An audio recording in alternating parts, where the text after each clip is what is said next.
The transport shuddered violently as it drifted through the empty blackness of space, its lights flickering in a disjointed rhythm that made everything feel off balance. The human consciousness stirred somewhere between the haze of an emergency nap and sheer disbelief. Floating slightly in zero gravity, the first sensation was cold metal beneath his hands, then the faint scent of ionized air, and finally the disorienting realization that the ship had gone completely silent, except for the low hum of failing life support. He blinked and saw her, a figure with shimmering lavender skin and eyes the color of molten gold, perched gracefully on the ceiling panel as if she had simply chosen that spot because it amused her. She tilted her head, and her multi-fingered hands folded together in what humans would recognize as a mock salute. She smiled, that playful, mischievous grin that immediately set his nerves on fire. "Since we're alone," she said, her voice melodic yet carrying a strange undertone that made it hard to focus, "we should pass the time." Her words seemed innocent enough, but the way she looked at him suggested that she had no intention of making it easy to act like a rational adult. He swallowed hard, trying to steady the flailing limbs that refused to cooperate with the artificial gravity that had given up entirely. A toolbox floated past him, spinning lazily like a comet, and he barely caught it before it smacked him in the face, his flustered grip causing it to release an errant wrench that ricocheted off the wall.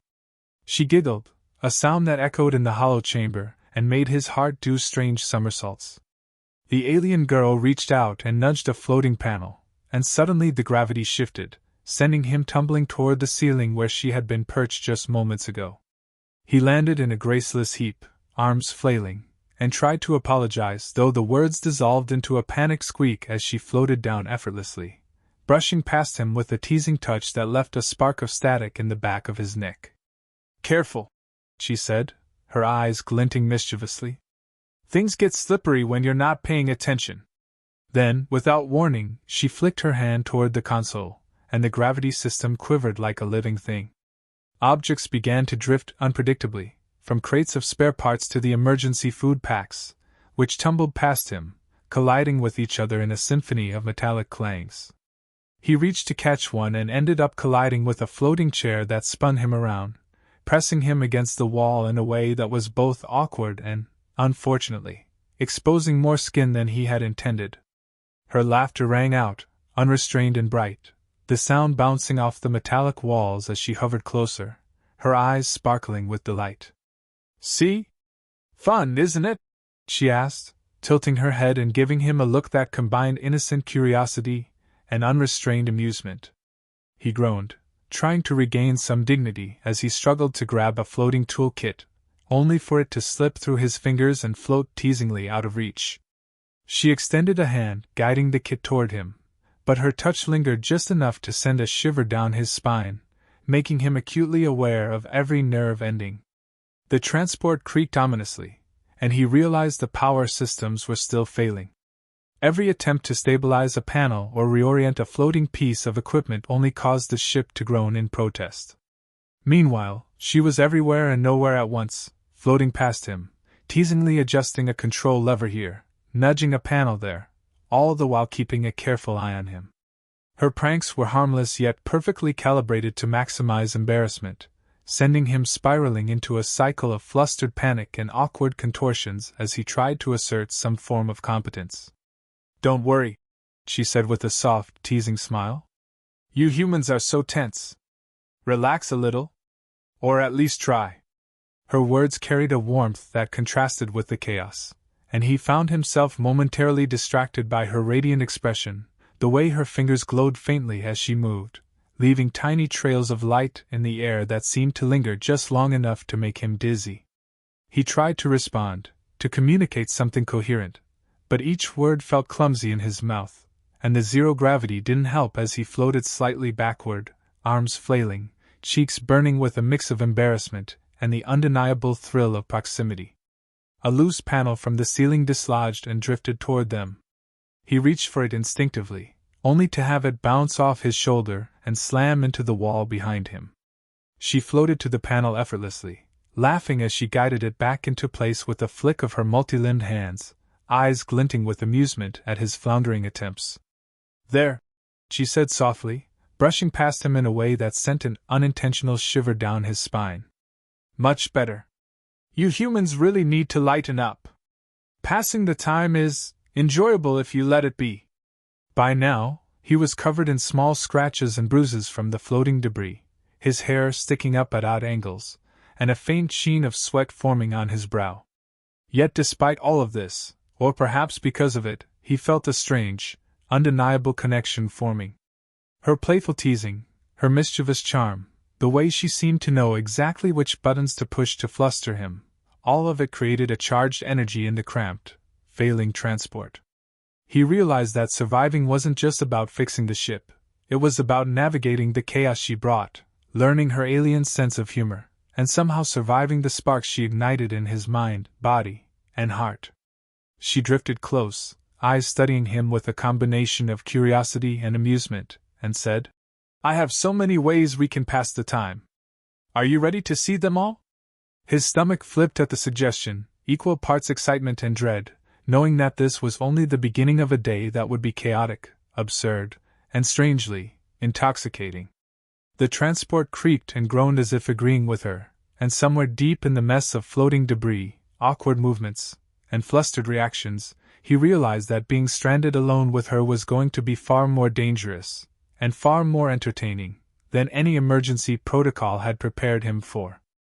The next wave of chaos arrived with the sudden flick of her fingers, and he barely had time to brace himself before the transport's storage compartments began to clatter open, disgorging a pile of alien garments in colors and textures that defied logic.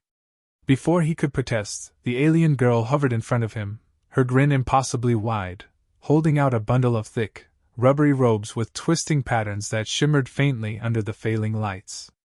"Try these," she said, her tone cheerfully commanding. "You'll need them for the next game." He stared, heart thumping, utterly baffled. The clothes were impossibly awkward, like wearing a flexible cage, and he tried to refuse, but she floated closer, her presence unrelenting. She adjusted the outfit over his shoulders with nimble fingers, humming a tune that made the floating tools vibrate around them. The moment the robe settled into place, he realized movement had become a perilous endeavor. Arms extended slightly, he flailed helplessly, bumping into a bulkhead and nearly knocking over a floating crate. She clapped her hands and laughed, the sound echoing around the metal walls like a ringing bell, and for a moment she hovered just close enough for him to feel her warmth. He noticed the way her eyes glinted with amusement, and a flush crept across his face as he tried to maintain composure despite the awkward position of his limbs, his failing balance, and the very human awareness of how close she floated. "Good," she said, tilting her head. "Now show me your human grace under pressure." Attempting grace was a disaster. Every movement sent floating objects spinning, every step, or rather careful push off the wall, ended in a collision with some part of the transport. He stumbled into another floating tool, the metallic clang making him wince, while she drifted around him like a mischievous ghost, adjusting his robe here, flicking a loose panel there, and teasing with casual touches that made his heart race. "You humans are funny," she said, her voice melodic. "So tense, so predictable. Your bodies are delightful instruments of chaos." He groaned, trying to respond with some semblance of authority, but the words died in his throat when she brushed past him to help his companion, who had also been captured in the tangle of alien costumes. Her fingers lingered briefly on his shoulder, and both humans found themselves acutely aware of the warmth, the closeness, and the electric tension that seemed to hum through the air. She seemed utterly oblivious to the effect she had, floating back with a playful twirl that sent her hair streaming around her face in a silvery glow. As he attempted to wrangle his robe into something resembling proper alignment, he accidentally pushed off the wall too hard, sending him spinning past the cargo container and landing on a pile of glowing alien fabrics. The bundle cushioned the impact but left him flattened like a pancake, limbs splayed, robes twisted in ways that made movement nearly impossible.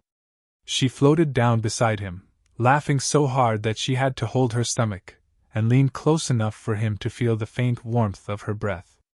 "Excellent," she said, eyes sparkling. "Now you are perfectly prepared for the next stage."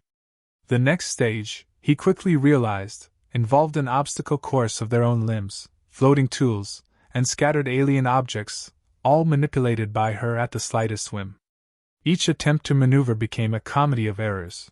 Hands brushing unintended surfaces, feet knocking into floating crates, and robes twisting like sentient vines around their bodies.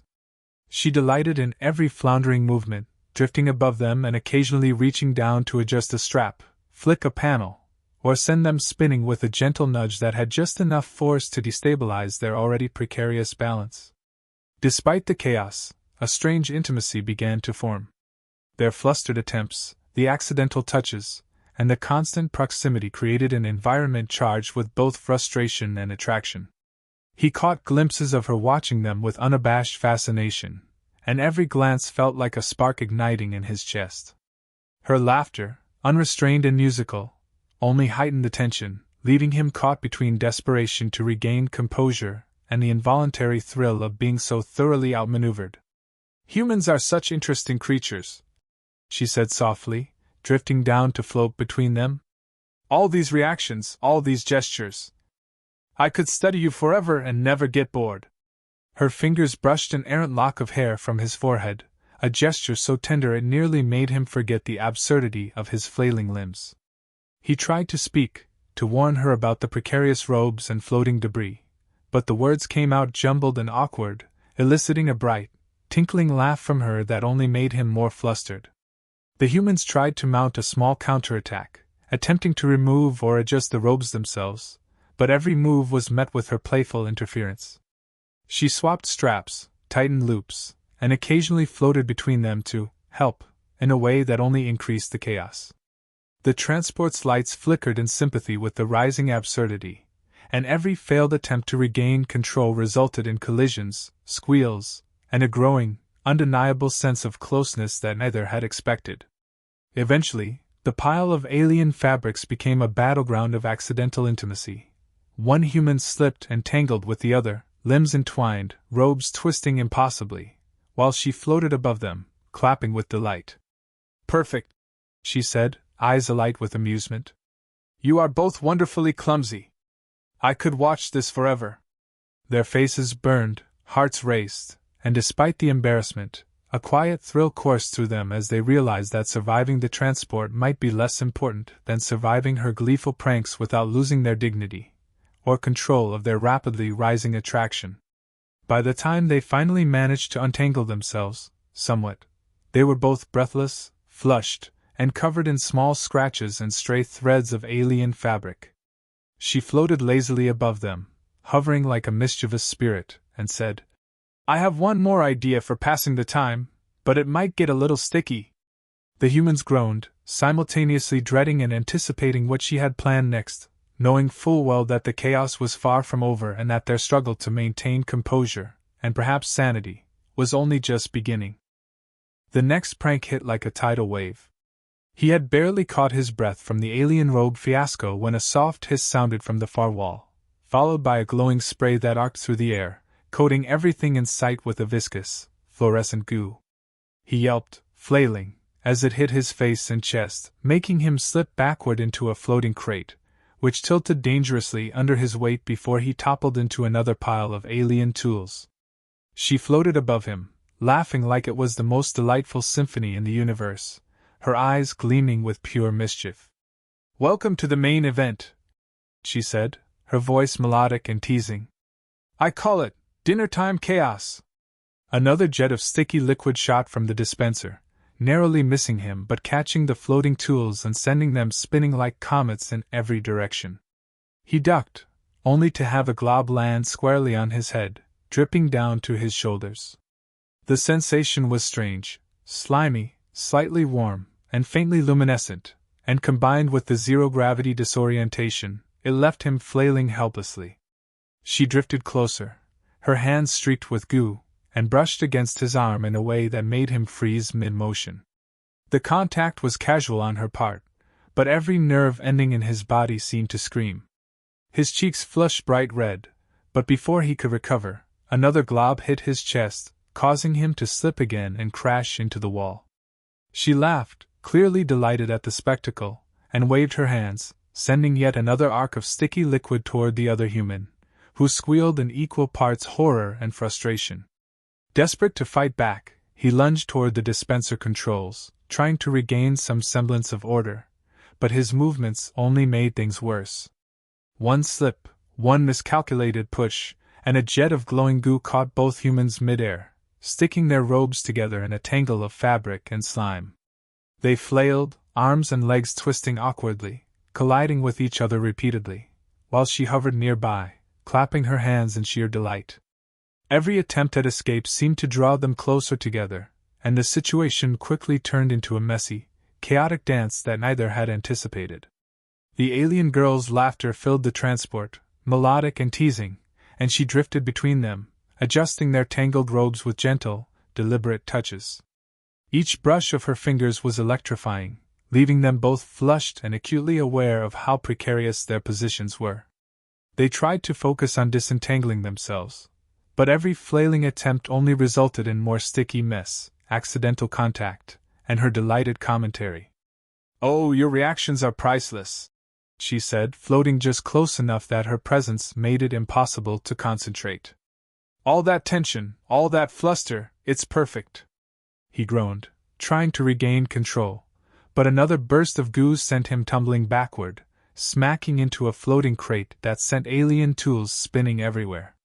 One of the tools, a long, cylindrical device that looked harmless but was surprisingly heavy, landed against his leg, causing him to yelp and topple into the other human, who groaned as they both ended up in a heap, robes tangled, faces streaked with fluorescent slime. She floated above them, completely unfazed, and reached down with her multiple-limbed hands to flick a blob of goo off his shoulder, her fingers brushing his chest in the process, making him jerk and blush even deeper. In the midst of the chaos, secrets began to surface. Between frantic attempts to dodge the sticky streams and untangle robes, they started revealing awkward confessions. The flustered exclamations, half-laughs, and groans led to embarrassing admissions, hidden crushes, quirky habits, and minor humiliations that would have stayed buried if not for the chaos. She found every detail fascinating, tilting her head and teasing. "Such curious creatures, so fragile, so fascinating, and so reactive to me." Every attempt to clean themselves up only made matters worse. Floating toward a panel to try and shut off the dispenser, he accidentally triggered a secondary nozzle, splattering them both with another wave of luminescent goo. Their robes stuck together in impossible configurations, forcing their bodies into awkward, intimate positions that left them red-faced and flustered. She drifted closer, hovering above them, clearly delighted at how every failure only increased the tension. "You're learning," she said lightly. "But you still have so much to learn about handling unexpected contact." At one point, he tried to push away, only to slip on a stray glob and land with an ungraceful thud against her floating figure. Instead of recoiling, she giggled and helped steady him, her fingers lingering in a way that made him acutely aware of the electric charge between them. His companion, tangled in robes and goo, struggled to escape, but every move brought accidental brushes, awkward bumps, and flustered laughter. The transport was a whirlwind of chaos, glowing goo dripping from ceilings, floating tools spinning endlessly, robes twisted like vines, and two humans trying desperately to maintain dignity while navigating both the prank and the growing tension. By the time the dispenser finally sputtered to a stop, both humans were exhausted, dripping with fluorescent slime, and breathing heavily from the frantic exertion. Their robes hung in twisted, goo-laden heaps, and they sat slumped against the walls, catching their breath, faces red from both physical exertion and the proximity of the alien girl, who floated gracefully above them, watching their every flustered reaction with sparkling eyes and an uncontainable smile. "Well," she said, voice soft but teasing, "that was entertaining, wasn't it? But I do believe there are still more ways to pass the time." The humans groaned in unison, half in frustration, half in anticipation, knowing full well that her definition of passing the time would continue to be chaotic, humiliating, and somehow irresistibly intoxicating. Despite the mess, the laughter, and the near constant embarrassment, an undeniable bond had formed. Chaos had a strange way of building trust, and in this mess of glowing slime, tangled robes, and accidental intimacy, the foundations of a peculiar, awkward, and very adult connection were being laid, one flustered moment at a time. By the time the last streaks of glowing goo had settled on the walls and floors of the transport, both humans were exhausted, sticky, and strangely exhilarated. The alien girl floated effortlessly in the middle of the chaos, hands tucked behind her back as if she were admiring a gallery of her own creation. Her eyes sparkled with delight, and her smile carried that mischievous curve that made it impossible to be angry at her, no matter how many humiliating spills, bumps, and flustered tumbles they had endured. He wiped a glob from his forehead, trying in vain to regain some semblance of composure, his robes sagging in odd angles, half stuck to his arms and legs. His companion attempted a similar recovery, groaning as she tried to peel sticky layers off her limbs, only to have another trail of luminescent goo cling stubbornly to her shoulder. Every move made them collide, brush against each other awkwardly, or accidentally press together in ways that were both mortifying and strangely exhilarating. Through it all, she watched, utterly unbothered by the mess she had orchestrated, clearly enjoying the spectacle. "You humans are surprisingly resilient," she said, floating closer, her voice soft but teasing. "Even when covered in slime, tangled in robes, and flailing helplessly, you still try to, well, keep your dignity. It's amusing." She reached out, brushing a strand of glowing goo off his arm, her touch lingering just long enough to make him shiver involuntarily. His cheeks burned, and he flinched, trying to act casual, though the zero gravity didn't help as his limbs flailed slightly with every minor shift. She tilted her head, clearly noticing his reaction, and the spark in her golden eyes made it impossible to look away. "Perhaps now," she said lightly, "we can attempt something cooperative." Her idea of cooperation involved guiding them through a delicate balancing act in zero gravity, using the leftover sticky mess and tangled robes to maneuver through a series of floating panels. Every move required precision, teamwork, and careful negotiation of personal space that was already charged with flustered tension. Their bodies brushed awkwardly, hands occasionally colliding, and every slip led to stifled laughter or a muffled groan as the alien girl floated between them, giving gentle nudges or playful taps that made them both acutely aware of their rapidly rising attraction. Despite the chaos, there was a rhythm forming. They began to anticipate her movements, adjusting with her nudges, and even managing to move in sync for brief, miraculous moments. It was a strange blend of chaos and coordination, flustered embarrassment, and unexpected intimacy, that left them both breathless. She floated closer, guiding their hands with a gentle touch, eyes glittering with amusement as she watched them struggle, fumble, and yet somehow succeed at her impromptu challenge. At one point, he slipped again, colliding lightly with her as he tried to regain balance, and for a heartbeat, time seemed to slow. Her laughter faded into a soft, melodic hum, and her fingers brushed against his, lingering longer than necessary. He felt a heat rise in his chest that had nothing to do with exertion, and he realized, with a mixture of dread and anticipation, that every prank, every flailing tumble, every sticky mess had led to this peculiar closeness. She studied him with those molten gold eyes, tilting her head and smiling, and it was impossible to think of anything but the charge that hung between them. The companion, tangled in robes beside him, looked up and muttered something half embarrassed, half laughing, acknowledging that despite the humiliation, there was an undeniable bond forming. The alien girl floated above them, laughing softly, and suggested they attempt a final move, a coordinated push off the walls to stabilize a rogue panel. Their flustered cooperation turned into a clumsy dance, limbs intertwined, robes sticking, and every touch sending sparks of tension through the trio. When they finally succeeded, the panel clicked into place, stabilizing part of the ship, but not without leaving them in a heap, arms wrapped awkwardly around each other, laughing breathlessly. She hovered above them, smiling triumphantly, and whispered, "See? Passing the time can be quite rewarding." Her hands brushed their shoulders as she drifted down, and both humans flinched, hearts racing. It was impossible to tell where playful mischief ended and genuine intimacy began. They had survived the chaos, the sticky mess, the flailing robes, and every embarrassing mishap, But what lingered was something deeper, a shared experience that had blurred the line between comedy and connection. As they floated there, catching their breath, the alien girl leaned closer, her eyes bright with teasing curiosity. "I think you humans are quite interesting," she said softly. "You make chaos feel fun." He could only nod, feeling the weight of her gaze, the warmth of her proximity, and the electric tension that hummed in the recycled air. Despite everything, he realized he didn't mind the chaos anymore. In fact, he didn't want it to stop. Finally, she backed away slightly, hovering in the center of the cabin, surveying the mess with a satisfied grin. "Well, the transport is still broken, the goo is still everywhere, and the robes are still questionable," she said, laughing softly. "But I think we've bonded quite nicely."